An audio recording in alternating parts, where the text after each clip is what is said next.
7:11 and 9 degrees in downtown Montreal. Time for another edition of Tech File with our tech journalist, Chris Abel. Chris, good morning. How are you? Oh, good morning. I'm doing great. We have so much to get to because there's a lot of Canadian news, right? Right in what we're talking about today. But I want to start with apparently some very good news for Canadian game makers. Am I saying this right? RAC7, or is it RAC7? How am I supposed to be saying this name? Both.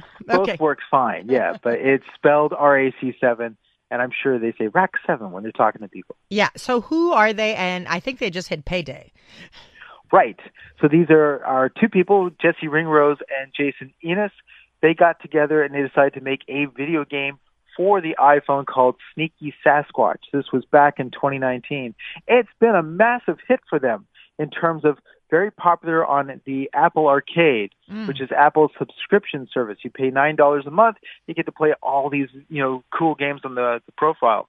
Apple has just announced that they've bought their company, their business, wow. These two individuals who are now Apple employees. Wow. And so for the first time, Apple is now making video games. This is a shock because a lot of other companies that offer video games, they tend to make video games. You think of at Microsoft, when they bought the Xbox, they started making video games themselves. Even Netflix makes video games now.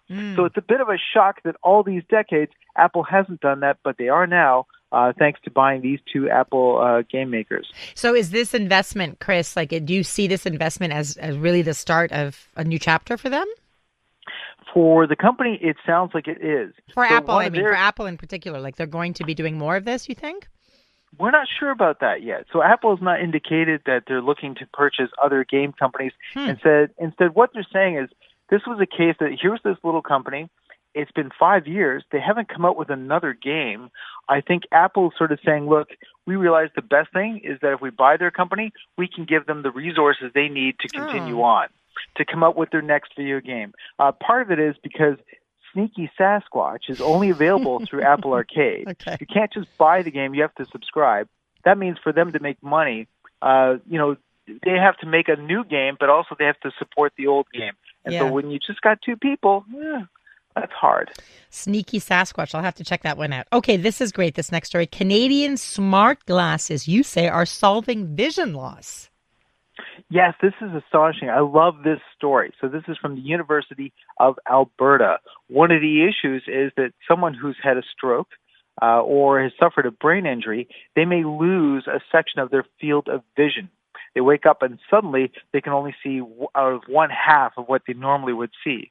And as you're walking along, that's a problem because suddenly you're missing things that may be on the left side. You're walking into lampposts. Yeah. You're being surprised by toddlers or kids or pets. And so what the University of Alberta has realized that normally you would be telling a patient, sorry, there's no cure for this. This is something you're going to have to learn to adapt to. Instead, they say with the ability of mixed reality glasses, these are glasses that you put on and you see through them perfectly normal, but they can superimpose computer imagery on the lenses. Wow. So what they're doing is they're saying, okay, they figure out where your field of vision now is. So you can only see the middle, for example. They take and superimpose a screen in that middle that shows the entirety of your vision. So you can now see your entire vision, but it's on a smaller screen in the middle of your view. So you're still not missing anything out. It's pretty cool. This gives me so much hope. You think about the tech millionaires sometimes, and they're trying to go into space when there's so many issues to solve here on Earth. And this right here, Chris Abel, this gives me hope in the tech world. That's amazing. That's and what did you call it? Multi-something vision? What did? This is a partial vision loss. Yeah, no. But the glasses take on. The glasses are mixed reality. Mixed reality. Glasses. I've never heard of that. Mixed. That means that you know what virtual reality is. Yes. That's all computer vision. Mixed reality is mixing computer vision in with your normal vision so that you see both at the same time. I love that. Okay, we have time for one more tech story. What is this? One driver, two trucks. So what is this? The technology is making it so that a driver can operate multiple vehicles? Correct. So this is happening at the Ohio and Indiana Departments of Transportation in the U.S. And so the idea is you've got two trucks on the road.